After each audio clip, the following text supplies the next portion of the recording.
ہمیں یہ پتہ ہی نہیں چلتا زبان پہ ہم بول رہے ہیں یا ہماری زبان پہ شیطان بول رہا ہے۔ جب شیطان کو اللہ نے لعنتی بنا کے نکالا تھا نا تو شیطان نے رب سے کہا تھا فَبِعِزَّتِكَ لَأُغْوِيَنَّهُمْ أَجْمَعِينَ، یا اللہ مجھے مہلت دے، میں ان سب کو گمراہ کروں گا۔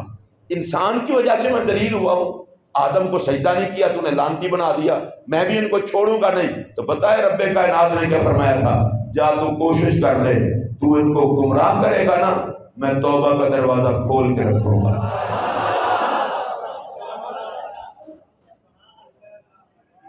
50-60 سال تو جرم کروا لے گا، انہوں نے ایک مرتبہ کہا نا بخش دے، فوراً بخش کے تیری ساری محنت پہ پانی پھیر لوں گا۔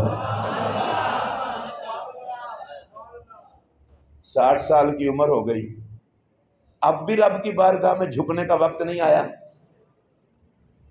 یہاں تو بندہ 80 سال کا بھی ہو جائے نا، بیمار پڑا ہو تو جاؤ باجی دعا کرو اللہ مجھے شفا دے دے اٹھوں، یہ نہیں کہتا کہ خاتمہ ایمان پر ہو جائے۔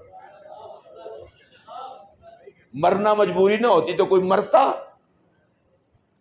اور عربی کا ایک مقولہ ہے بالمشیب انذاروں کا فما اعدادوں کا، تیرے چٹے وال آ گئے ہیں اب بھی تجھے خدا کا خوف نہیں ہے۔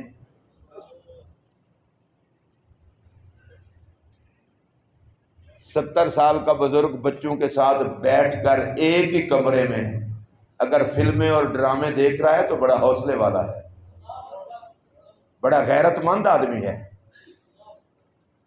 اور اوڑے جی چھوڑو مولویوں کو چھوڑو، چلو مولویوں کو چھوڑو کنجروں کے ساتھ رل جاؤ، جو نبی کے دین کی بات بتائے اس کو چھوڑو۔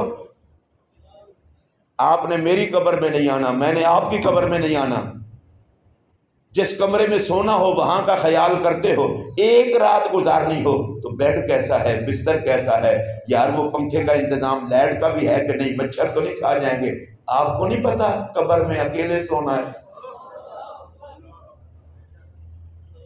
اور قبر روزانہ کہتی ہے انا بیت الوحدہ، تنہائی کا گھر ہوں، کچھ میرے لیے بھی کر۔ انا بیت الطوطہ، میرے اندر کیڑے مکوڑے ہیں، کچھ ان سے بچنے کی سوچ۔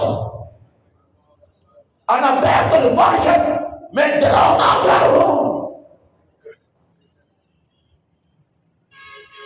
اس قبر کے لیے کسی کو خیال نہیں ہے۔